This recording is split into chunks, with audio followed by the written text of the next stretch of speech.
sir.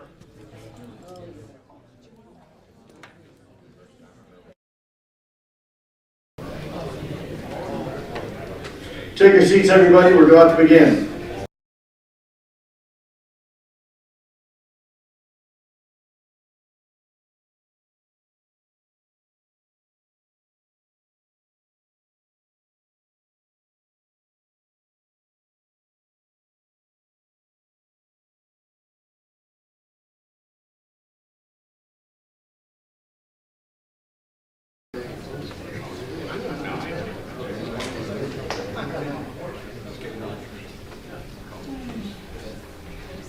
And with Kirky, they're great. Thanks, man.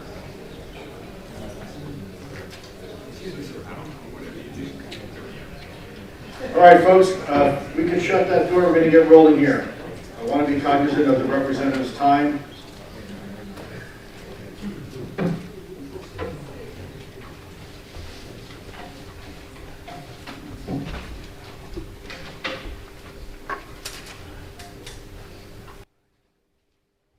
All right, folks. The next part of this, the panel's discussion will involve national security. Before we begin, I would like to share something with you. This has not been planned, and I just received permission to share this with you this morning.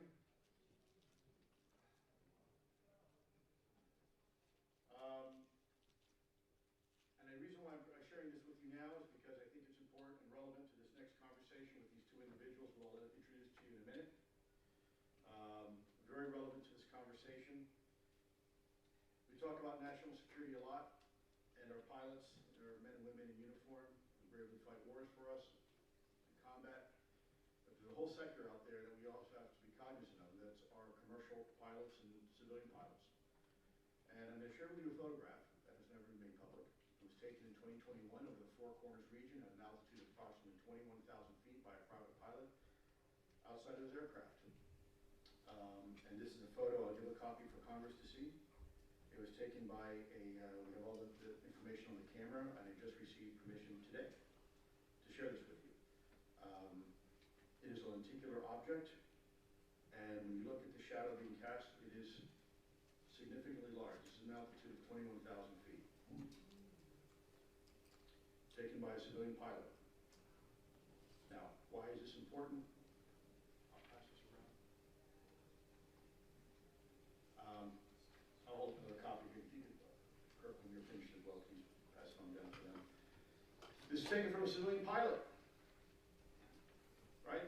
Not a FLIR system, not an infrared system, but an average person with an average camera at 21,000 feet. And the object potentially is anywhere between 600 to 1,000 feet in diameter. It's a lenticular object, and it is silver. Now, I cannot vouch for the veracity of this photograph. I didn't take it. But this is an example of one of many, many, many incidents involving commercial and private pilots. And guess what? They don't know where to report it. Guess what? Congress has no idea that this is happening on a regular basis. That's a problem. And why is this relevant? Because right now you're going to hear from two speakers. I'll introduce you to them in a moment, who are experts in national security and have been following this topic for some time. What I'd like to do is introduce you to Mr. Chris Mellon, first and foremost. Chris Mellon is well, I'd call him a former boss's boss's boss's boss. He was a senior staff director, if I'm not mistaken, here in the Senate at the time with Bill Cohen, Senator Bill Cohen, and then later went to the Department of Defense and became the first, what you might call the Undersecretary of Defense for Intelligence. The position before there was a DASD, the Deputy Assistant Secretary of Defense, where basically Chris was responsible for all the intelligence equities globally for the Department of Defense, right? Anything from human operations to special access programs and everything else. Chris has been a spearhead in public engagement, getting the academic community, the scientific community, everybody intelligence community, all to apply their efforts and time and talent and resources to this very real problem.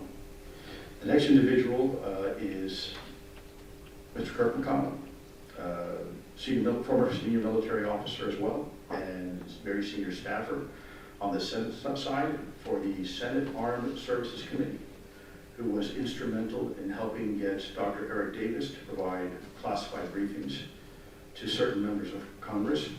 I won't say who, that's not my place to say. Kirk has been in the shadows for a very long time, and he has been extremely effective in getting this topic at the highest, to the attention of the highest levels of our government, and that to include other administrations as well, not just this one and the one before, but the one before that as well. So with that said, there's a whole lot more could go in. I could spend probably half an hour going over their academic vitae and their accomplishments, but rather what I'd like to do is spend some of that time instead and allowing them to have a discussion with you here today and some questions. I think Chris Mellon first has some presentation he'd like to provide. Okay, so I'm going to give the floor to Chris Mellon. Please welcome our new panel.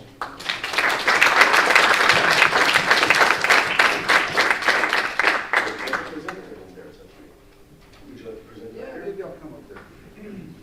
Project a little better. Thank you, Lou, for that overly kind introduction. And my thanks to the congressmen for taking time out of their busy schedules to be here with us, and everyone else who contributed, especially Jordan Flowers.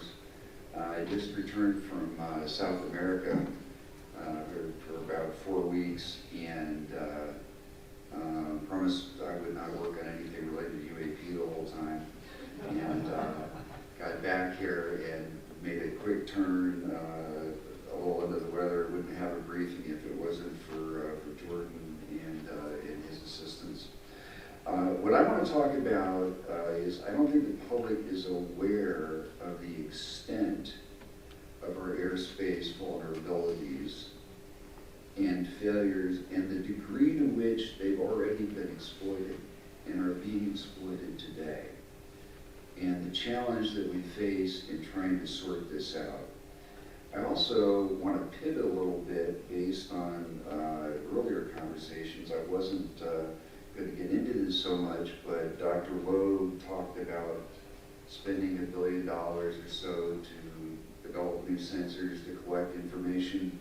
One of my career frustrations in the intelligence community has been that we have incredible sensors that are far more than $1 billion, and we have a great many of them.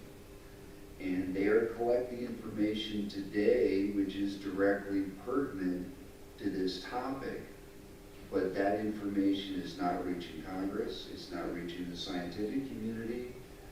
In many cases, I don't think it's reaching ARROW, which is the office that Congress established to study and evaluate this phenomenon.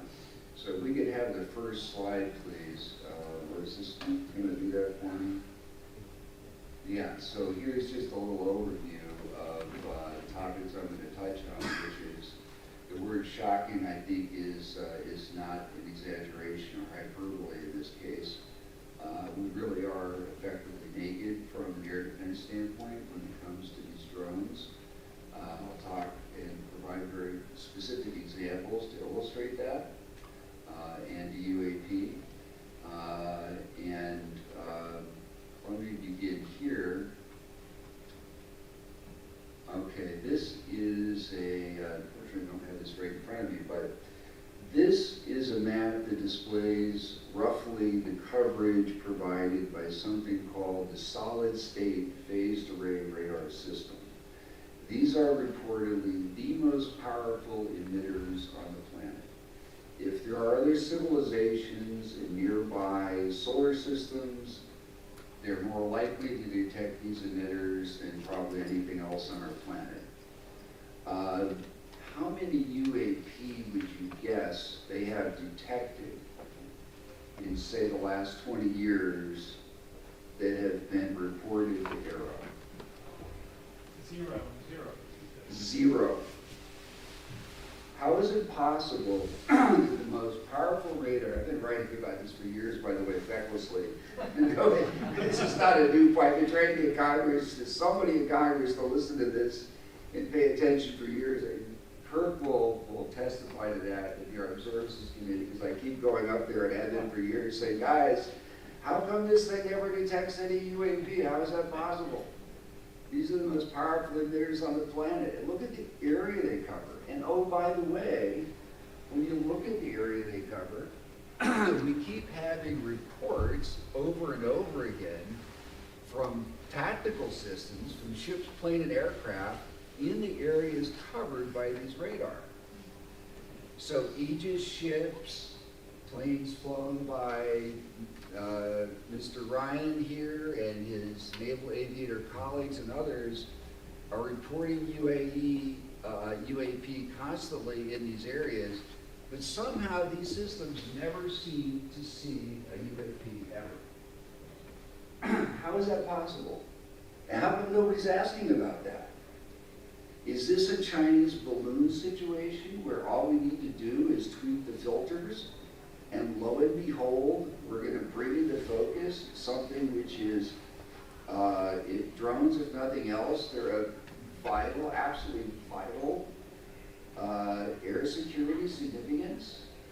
We know that in Russia and Ukraine today, drones are causing more casualties and killing more people than any other weapon system, right? So this is utterly transformed warfare as we know it. Here's a multi-billion-dollar system. It's up and running. This is the successor to the old ballistic missile early warning system. So its primary function is to detect ballistic missiles coming over the poles from Russia or China or from North Korea and to develop intercept solutions. But it also has a mission of detecting sea-launched cruise missiles and bombers and so forth. So there's one of several possibilities. Either we've spent billions of dollars on a system that's not performing as it should be, or it just, maybe needs some tweaks in the filters to expand the range of things it reports on.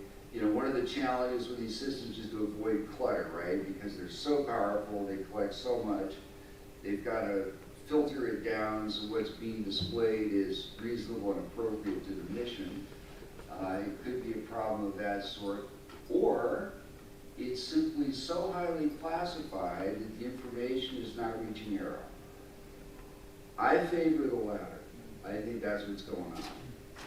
And I think if Congress were to poke hard on this, maybe get an Inspector General to look at these possible options, or otherwise look into this, they would get some answers. Quick question. Is that data from that system being archived?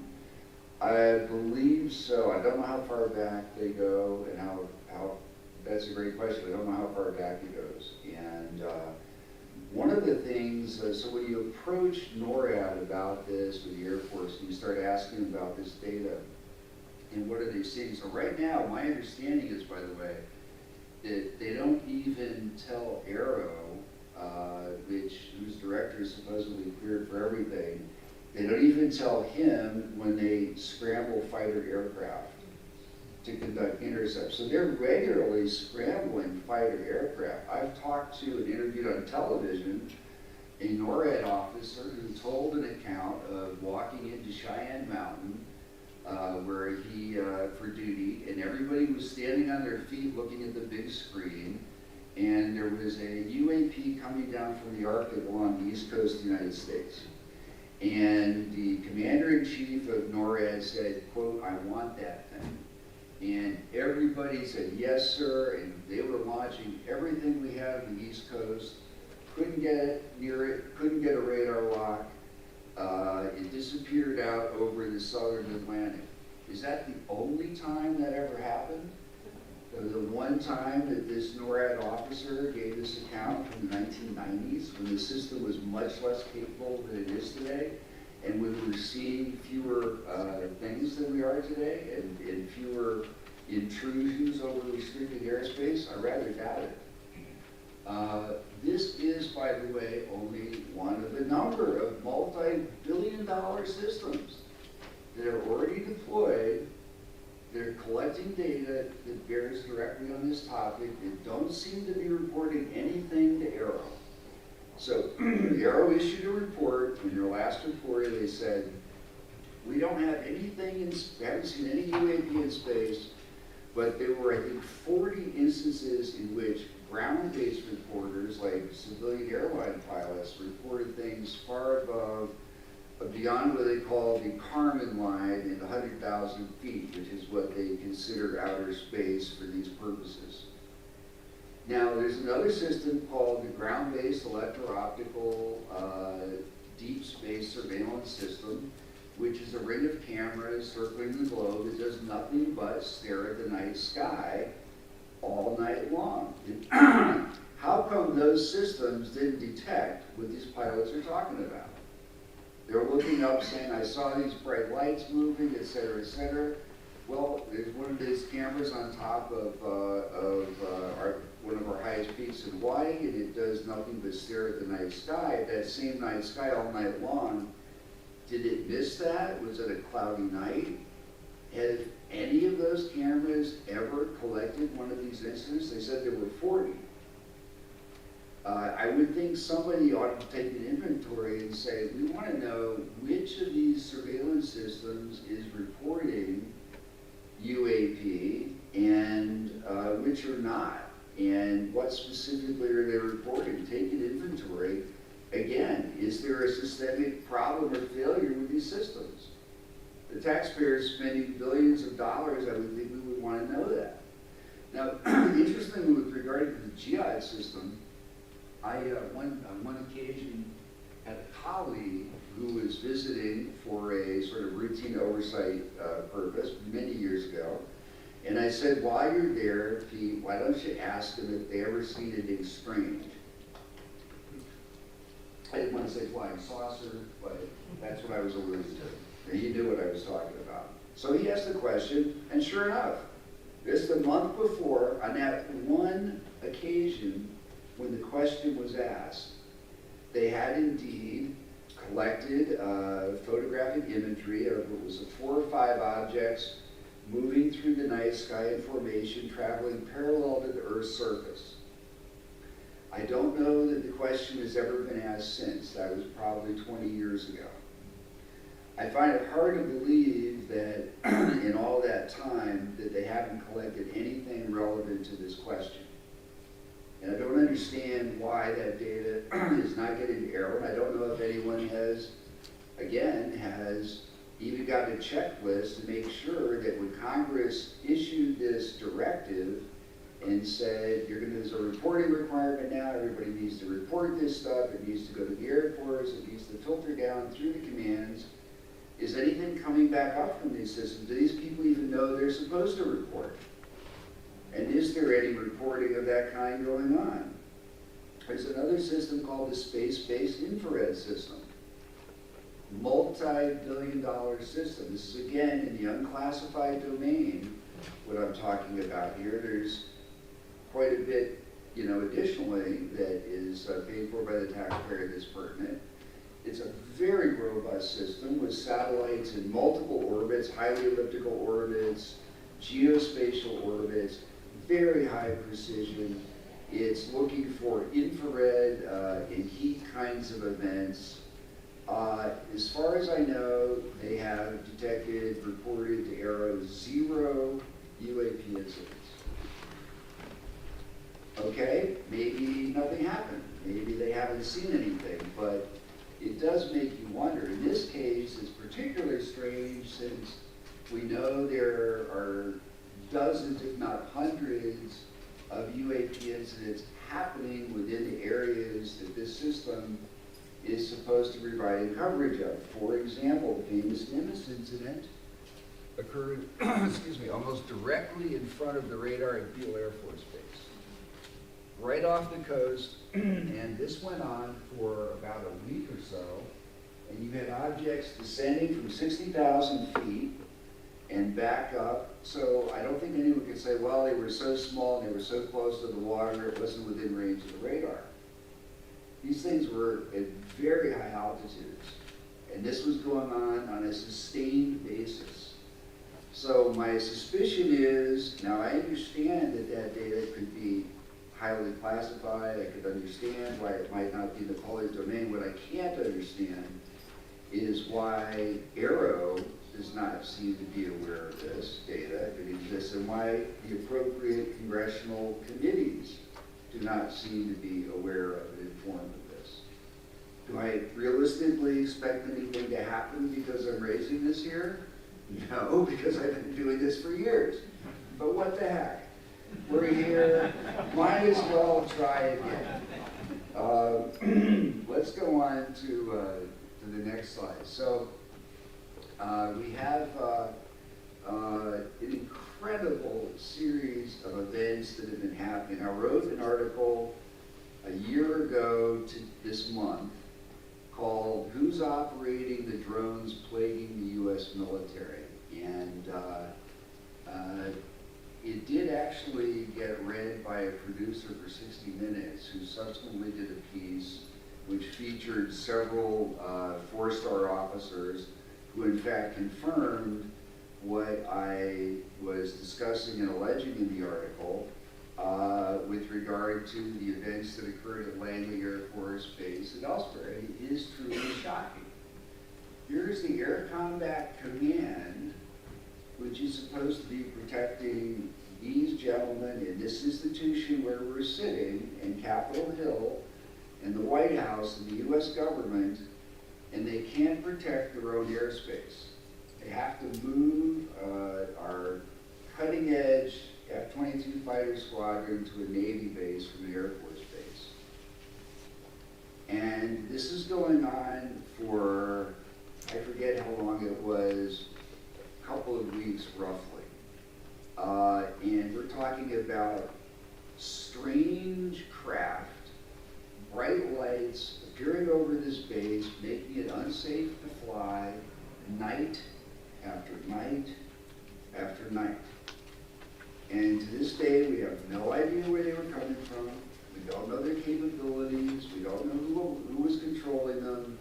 And that remains true not just for that base and that incident, but for numerous other bases. So the first incident, and the war zone is a great source for people interested in this topic, by the way, terrific reporting. 2018 in Guam, we've installed a $1.5 billion anti-ballistic missile system. And these brightly lit small craft show up, they go right to the THAAD missile battery, and they're shining bright lights down on it like they're photographing. And this happens 2 nights in a row. So back in 2018, it wasn't as apparent as it is now, but obviously those drones could have been weaponized. They could have easily taken that battery out and eviscerated the ballistic missile defense on our leading facility in the Pacific. Not to mention the fact, I just went to that to Google Maps this morning to check that air base, and that air base, like Langley and like so many others, has very few hardened shelters.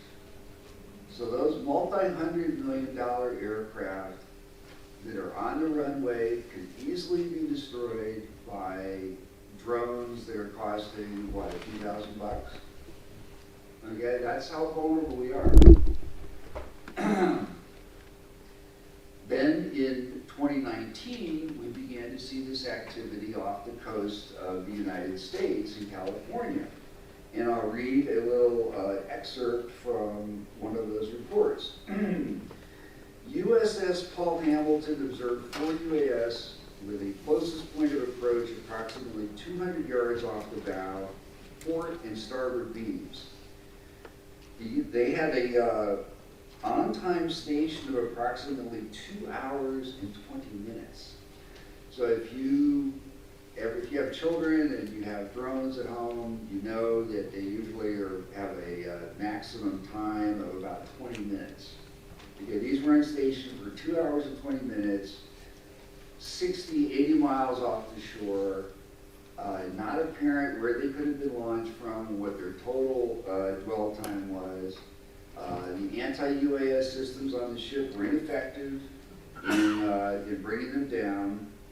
The first UAS spotted by lookouts at 2:40, observed with a single white light.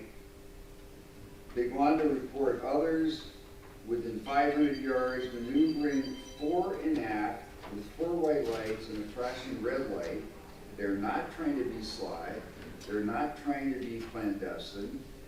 Approximately 200 yards above the ship, again maneuvering right around the ship, back and forth, up and down. They went to the bridge of the ship with a powerful searchlight or photographic device.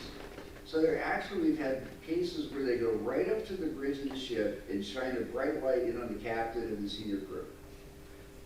That's how overt and provocative this is, and that apparently reflects their degree of confidence that we can't intercept them and bring them down, whoever it is that's operating them. That same year, we began to see them around nuclear power plants. In 2020, very strange situation out west. This went on not just for weeks, this went on for months. In one of the least densely populated, there's a slide that kind of shows, I think maybe it's back, roughly the part of the region we're talking about here. Yeah, eastern Colorado and western Oklahoma. So we're talking about farmland. I drove out west of Key last winter and drove kind of through that area. It is incredibly sparsely populated. There's very, very, very little there. And yet these drones were operating in groups, clusters, as many as 40 drones at a time. They formed this was so extensive and there was so much eventual furor raised among the ranchers and farmers that they formed a task force involving the FBI, Department of Homeland Security, local law enforcement. They deployed a special plane that the governor of California authorized that had sensors on it. And this continued to occur, and we never found out where these things were coming from, who was operating them. I called a sheriff there and spoke to him about it. He told me a fascinating story. He said he was actually a deputy sheriff, but the sheriff was also a witness. They responded to a call, and there were a group of these lights over this farm, and a brighter light came in, a larger light, and the smaller lights went inside of it. And it took off at an extreme velocity and passed almost directly over the sheriff and the deputy. And he told me, I've never seen anything move that fast. He's also in the military reserves, this individual. So, and that report, by the way, he called it a mothership. It's not just a story that I happen to hear. If you look at the documentation from Air Force Office of Special Investigation, the FBI, and so forth, you'll see written documentation from other witnesses that refers to a mothership. So this is actually well documented, very strange and very concerning. We don't know what is operating in our airspace, and this continues, often in militarily sensitive areas. 2023, Arizona test ranges. You've heard about Langley, but we do a lot of flying in the Southwest. Flying conditions are great. It's a terrific place for the Air Force. We have large Air Force bases there. And some of the strange things we're seeing in the number and the rate and frequency with which this is happening is extraordinary. So this includes, now if your average drone is restricted to a flight of 450 feet, we've got F-35s and F-22s, well in this case F-35s, they're encountering drones at 15,000 feet, 17,000 feet, 35,000 feet, going 500 miles per hour in restricted military airspace. Meanwhile, in the adjacent area, and I included in my PowerPoint briefing, you can find videos from the Department of Homeland Security, 9 of them, about some of the strange things that they're seeing on the border. Very, very odd things. Now, this raises a little bit of an issue that I've written about recently also, with the hope that it might prove of some assistance to this task force, which is, why is it the Department of Homeland Security can publish all these videos, but Aero can't and DOD can't? There was a hearing before Congress a few years ago with Mr. Bray from the Navy, and he said, I assure you, I'm going to review these videos and make sure that we get out to you and the public everything we can. I think maybe there's been one video in 3 years since then. When I've looked into this and talked to people at different parts of the federal government and Aero and so forth, they basically said nobody feels it's their job to turn this over to the public. Nobody wants to make the effort to submit it for public release. So back in 2017, I provided 3 unclassified videos to the New York Times. You've all seen those: Gimbal, FLIR, GoFast, right? There are a lot more like that. They just haven't been released, because shortly after that, somebody created a classification guide which suddenly said, in contradiction to the executive order on classification signed by the president, that anything, essentially anything having to do with UAP is now suddenly, mystically classified because it might damage national security. Even though those 3 videos, the FBI, the Office of Special Investigations, the Air Force investigated, confirmed they were unclassified. Not only did they not damage national security, they helped national security. They helped raise an awareness for the public and for Congress that we have an air defense problem here.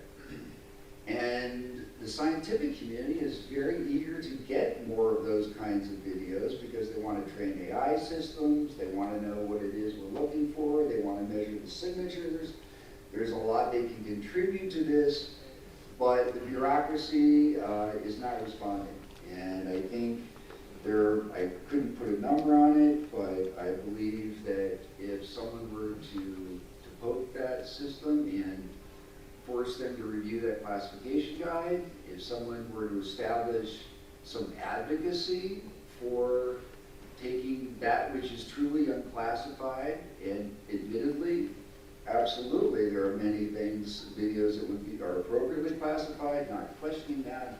What I am saying is that there are others that fall into this camp that would have value to the public, value to Congress, value to the scientific community, and this is not an expensive proposition. It's just a matter of getting somebody to focus on it and to put these through the process. And I think the public not only has a right to know, I think it's beyond that. I think there's a utilitarian function. There's great value in the public knowing this information, and value to the scientific community in having this information.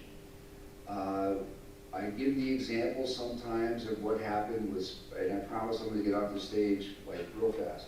I'm starting to fall into my own stuff here that I get into, but the Sputnik program, I have no doubt if they could have kept it secret, the CIA would not have told the American people the Russians had a satellite in orbit. And we wouldn't have had the space program when we did, we wouldn't have gotten to the moon when we did, because the people wouldn't have gotten fired up and said, oh my God, this is not acceptable that the Russians are ahead of us and we need to act. And Congress took action. And it was, it actually, ironically, we ended up collaborating with the Russians in space, and it actually helped facilitate some peaceful developments and relations. I think there are a lot of benefits along those lines that could accrue, but it's going to take some effort and on the part of Congress, I think, to compel this to happen if it's going to happen. So with that, I will close and thank our congressional sponsors for taking an interest in this and giving us the opportunity to express our concerns and share what we've learned thus far about this problem. Thank you. Can I ask a 5-second question? This high-resolution 4K videos of UAP, is this stuff that you know about, or is this stuff that you've seen? Well, there's some stuff that I've seen and I've asked about, and I think there's one video I've seen that they're going to declassify. And I hope that happens. It wasn't I would say it was 4K. It was more like what you've seen, you know, is infrared sensor, gun camera video along the lines of what the New York Times published and the Washington Post subsequently. So it's that kind of video from that sensor system. So we know it exists. It's there. Oh, yeah. And now, by the way, we're at a point now where the Arrow has received somewhere in the neighborhood of 1,800 military reports. 1,800 in just the last few years. Some of those are iPhone videos, so I don't think there's a big sources of methods issue there. There's a variety of, some are from, you know, stuff you get at Best Buy from sailors on the ship with a video camera on the deck. There's got to be a number in that mix that could be revealed. And beyond that, as I said, I think there's a lot of high caliber sensor data. The American people have already paid for many of these sensors. They're out there, many of them, and they're collecting pertinent data. Dr. Loeb has benefited from the data that had to do with the reentry of the interstellar vehicle. It was a great example of a taxpayer-funded system that contributed to science in a very meaningful way. I'm here to tell you, I think there's a lot more of that kind of thing that could be made available if someone did a thorough assessment of the sensor systems that we have and what they're collecting, and took a hard look at the classification issues. We also had a system, precedent ones, where we cleared for global warming some scientists to look at some classified data related to that scientific problem set, and that's conceivably another, there's problems with that because scientists want to be able to publish, of course. They want their colleagues to be able to see everything possible about the sources, but there are a variety of opportunities I think we're missing. At the same time, there's a huge national security issue here. And we've got stuff in our skies, some of it could represent technological surprise that we need to find out about. And you've got these unmanned systems at 35,000 feet, that's a mile higher than the top of Mount Everest, going 500 miles an hour in restricted military airspace. I would say we've got a lot of work to do.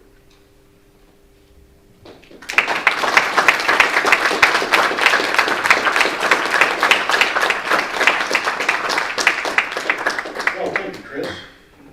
Justice, I do not have the advantage of height that you do, so I have to bring this way down. I think Chris brings up a very good point. And the reason why I decided to share this photograph with you, taken from a civilian pilot now, is because the same challenges that our pilots or military pilots are facing as to where to report it, who's going to analyze it, what do you do with the information, multiply that for the civilian aviation community. Do they report to the FAA? Do they report to NORAD? Maybe the Air Force? Maybe a civilian organization, right? Who's responsible for getting this information out? Again, let me caveat, this has not been vetted. This was taken by a civilian pilot. But once again, you would think this information would be important for somebody to look at. Certainly someone in government, certainly some of our representatives that are sitting here, right? If these are over sensitive military installations, whose are they? What are their capabilities? What are the intent? Right? But enough of me right now. Let's go on to our second expert here, Mr. Kirk McConnell. You know, I could sit here all day. Once again, these guests are just unbelievable. Kirk, my question is for you. And I'm going to go off script here for a minute. You have deep expertise and experience with the Senate Armed Services Committee. What is right now the greatest challenge you see for our Congress to tackle this topic on behalf of the American people? What is, if you had to narrow it down to one to three challenges, especially for our reps here that are sitting with us here today so patiently, what would be, in your estimate, the three greatest challenges facing Congress tackling this topic? Well, I would speculate. I'm not an elected official. Can you all hear back there? No. Okay, let's go ahead. Your mic Hey, on. we'll do that one. We're on your left. How's that? I certainly don't want to speak for Congress. You know, I do want to mention that I did serve 37 years as a staff member on Capitol Hill for the Senate Armed Services Committee and both the House and Senate Intelligence Committees. I was not in the military. You got that wrong. So I've been up here a long time, but I have no voting card. Never have. I have tremendous respect for the institution, and I don't intend to reveal sort of inside baseball information.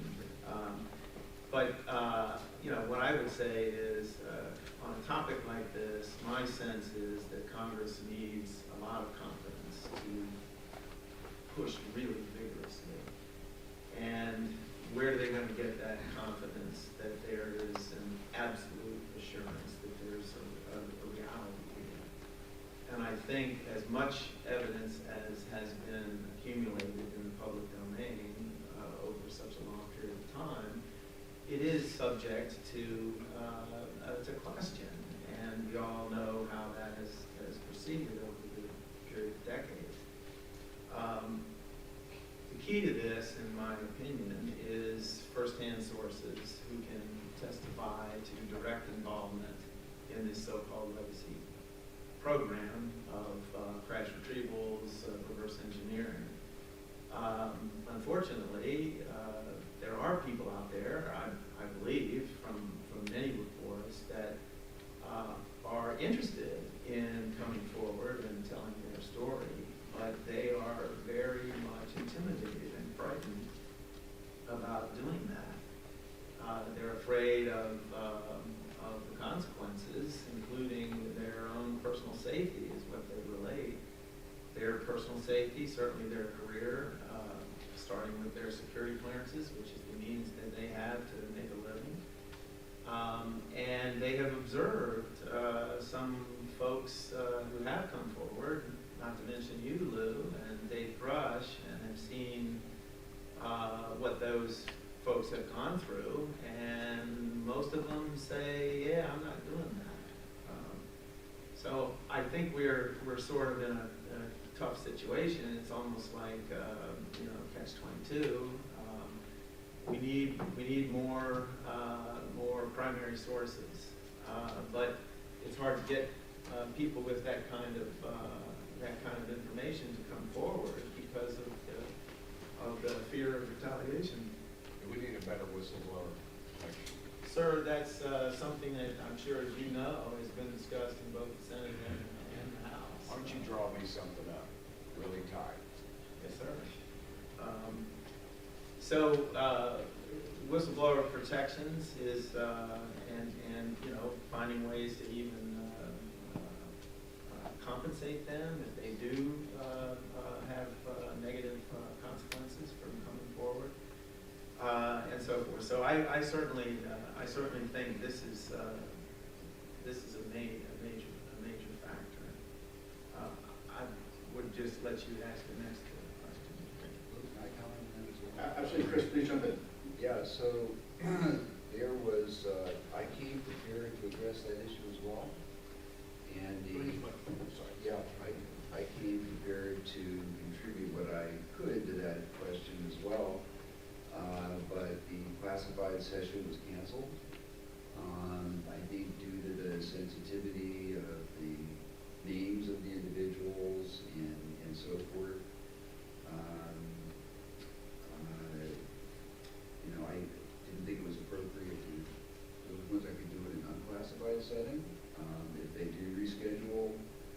classified setting, I think I'm more than happy to try to provide some specifics. I published a signal message I received from a very senior government official. He described a specific Secretary of the Air Force memorandum. He described a specific recovery site. He named the Air Force gatekeeper for the program. Nobody from Congress has asked me to follow up on that. I have all that information. I was prepared to share what I could about that, but I don't know that it would be definitive or lead to any conclusion. But I do think those names, due to the privacy concerns of the individuals and so forth, obviously that's pretty sensitive. So I'm prepared to try to help with that as I can as well. But in this session, I wanted to address some of these other issues related to declassification. Let me ask you a general question to either of you. What are the consequences, and either or both of you can answer, what are the consequences of Congress not taking action on this topic from a national security perspective?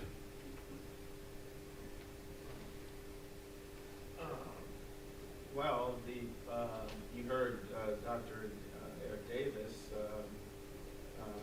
expressing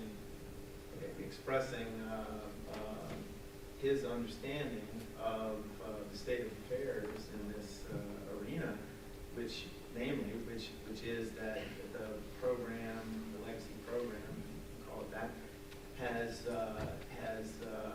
been sort of stalled.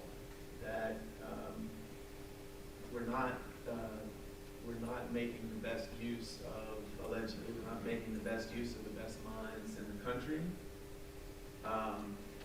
The compartmentalization allegedly has prevented the kind of coordination and collaboration between scientists to really crack this very difficult set of physics problems.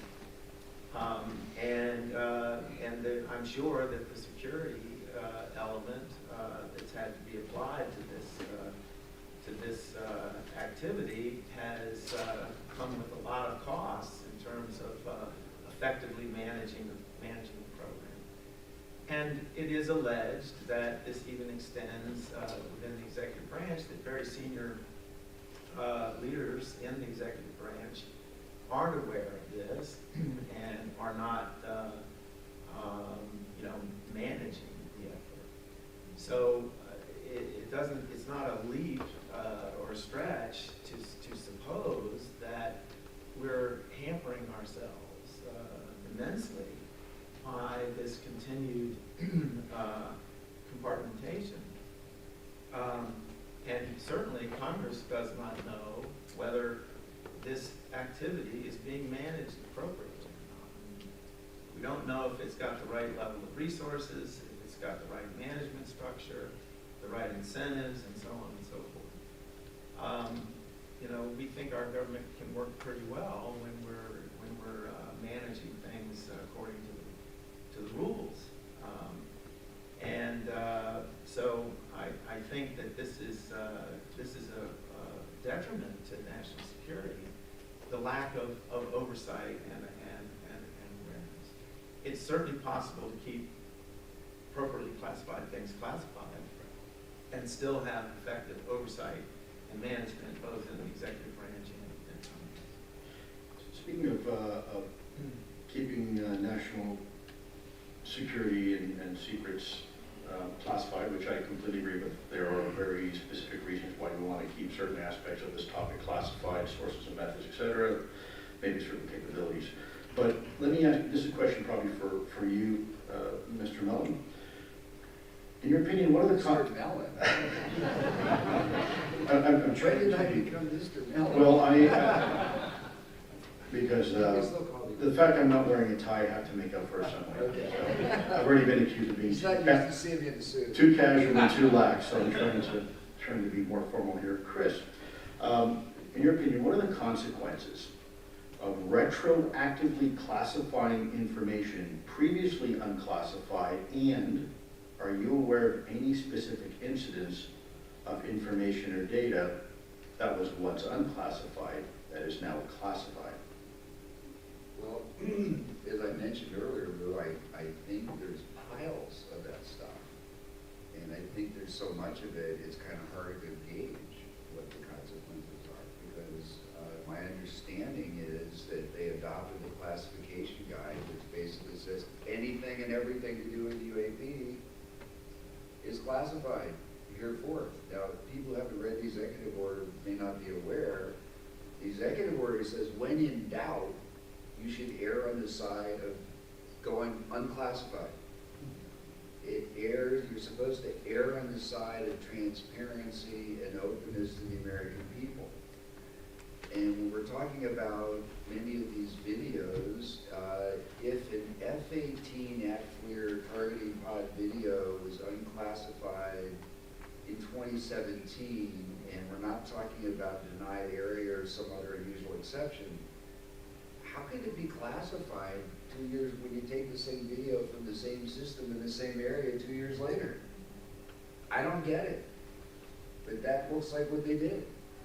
And it avoids, it's typical, I argued vociferously against it at the time. I knew some of the people involved and tried to make the argument to them, guys, you wouldn't even be here. We wouldn't be having a discussion if information hadn't gotten into the public domain via Congress and the press.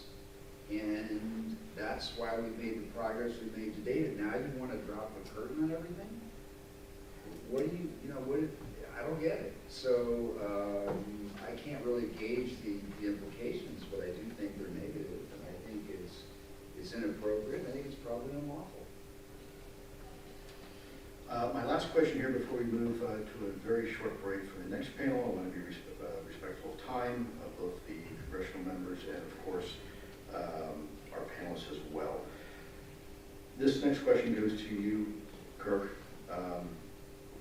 You mentioned a little bit about whistleblowers, and I know that, from my understanding, and you don't have to talk about it, but I know you received classified briefings before on this topic from specific subject matter experts and some of your colleagues. What can Congress do, specifically members such as Rep. Rosen, Rep. Burchett, Rep. Luna, their colleagues, to better protect whistleblowers, to incentivize individuals to come forward and provide at a minimum unclassified information in a way that they don't have to worry about retribution to their careers and perhaps much worse, and classified information in the proper venue? What can Congress do to help improve that flow of information and minimize the reprisals that some of us have faced in the past? Lou, I would first off like to say that there is an option, like people who do come forward and want to talk to committees in Congress don't have to go public. They can and have come to the Armed Services Committees, the Intelligence Committees, and in confidence, on a classified basis, have related what they know and what their experience has been. The members who have received that kind of accounts and witness statements have protected the identity of such people, and they have thereby been protected. The negative side of that is that the members can't go around and tell their colleagues what they have learned, because that risks the identity of people that have come forward in confidence, and therefore it doesn't empower members to then proselytize and get everyone geared up to really make a strong investigatory push. But it is an option for people to consider. I would also say that